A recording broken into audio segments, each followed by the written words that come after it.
common time management traps and how to avoid them.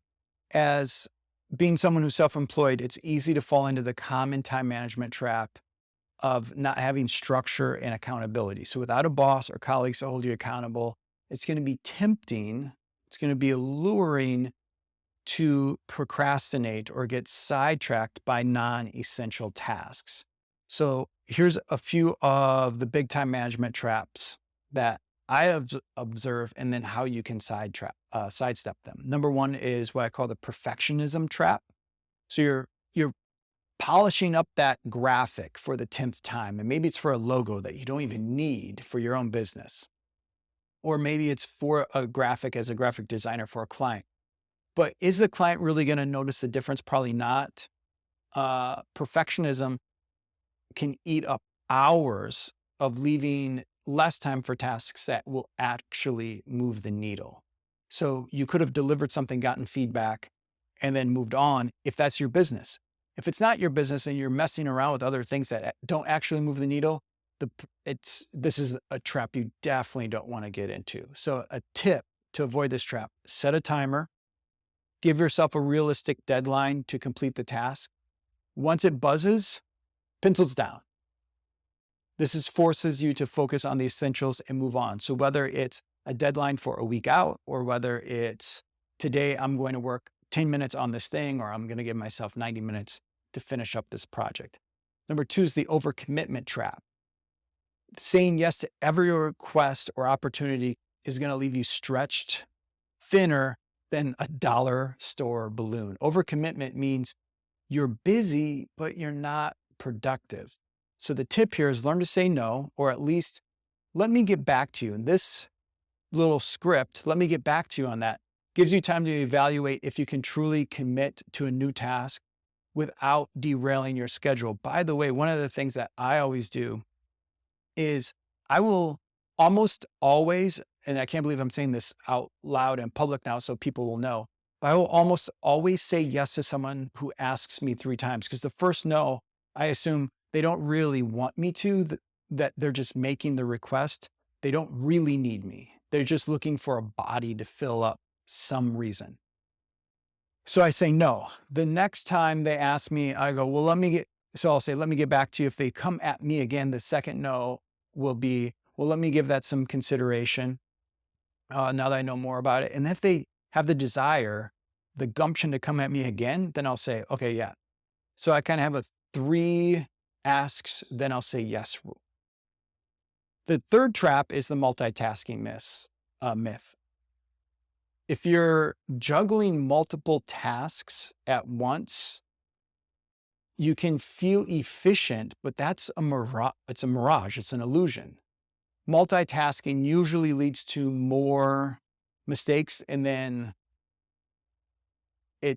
the outcomes aren't as effective as they could be, and they're going to be delivered on probably later than what they could be if you were singularly focused. So the tip here: single task with purpose, be intentional, pick one task, set a goal. Here's what success looks like. Go at it until it's done, or you've hit that predetermined checkpoint because you have the timer on it now. A bonus tip for this: multitasking is bad, but I believe even worse than that is multi-projecting.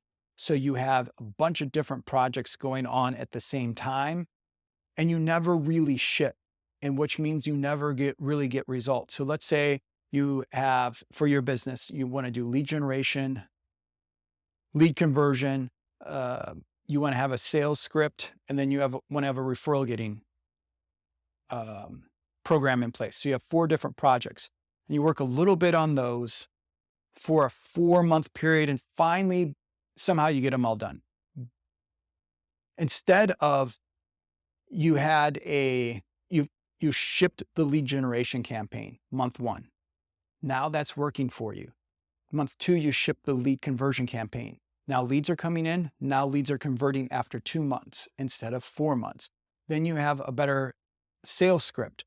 So now you can close at a higher percentage month 3, and then you can implement the referral gain campaign in month 4. So do you see how you can multiply your business by cutting out the projecting and getting focus on one project at a time. Trap number 4 is what I would call the distraction rabbit hole. It's you just you go, I'm going to take a quick social media check. I'm going to take a quick smoke break, quick coffee break, and then that turns into an hour-long scroll fest on social media. Or I got to go check this resource out on YouTube because I need to find this thing for a program I'm doing or a project I'm looking up. And then you're sitting there watching YouTube videos for the next few minutes or hours. Distractions are the arch nemesis of time management. You can try to discipline yourself with as much time management tricks and tools and techniques as you possibly could think of and be as disciplined as you can with your focus. But if you allow the distractions in, you will be distracted. So the tip here, go on a distraction diet, set specific times for checking emails, for checking social media. Use apps that limit your time on these digital candy stores. Awareness, I think, is the greatest form of accountability. If you are aware of what is happening, that allows you to create accountability for yourself. If you're playing a game, you're not keeping score, it's hard to know how hard you should play or what your next play should be. So make sure that you're having some awareness of where you are spending your time. Another tip, create a focus environment. Find a quiet spot, use noise canceling headphones, listen to music possibly that helps you get more focused. Basically, try to create a bubble where distractions can't pop in, because these traps are always sneaky. And hopefully with these tips or something that you can elevate them to another level, they'll help you be able to keep your day more on a productive track.